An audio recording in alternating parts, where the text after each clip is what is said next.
पळागाड्याला वेढा दिला, छत्रपती शिवाजी महाराज त्या वेड्यात अडकले.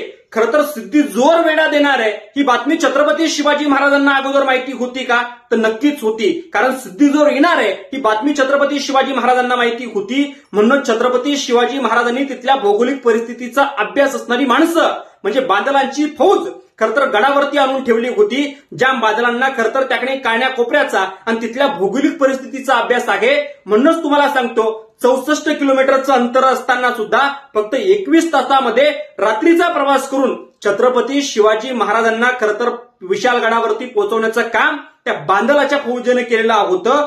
का? कारण त्या लोकांना सगळ्या तिथल्या भौगोलिक परिस्थितीचा अभ्यास होता. म्हणून 64 किलोमीटरचं अंतर फक्त 7 पहरामध्ये म्हणजे 7 पहर, एक पहर हा 3 तासाचा असतो. म्हणजे आजच्या भाषेमध्ये 21 तासामध्ये खरं तर 64 किलोमीटरचं अंतर रात्रीच्या वेळेस पार करून आपल्या छत्रपती शिवाजी महाराजांना खरं तर विशाळगडावरती पोहोचवण्याचं काम या सगळ्या जिगरबाज मावळ्यांनी केलं होतं. म्हणून या सगळ्या जिगरबाज मावळ्यांना, बाजीप्रभू देशपांडे यांना आणि त्यांच्या सगळ्याच मावळ्यांना या सगळ्या शिवभक्ताचा सलाम. जय शिवराय.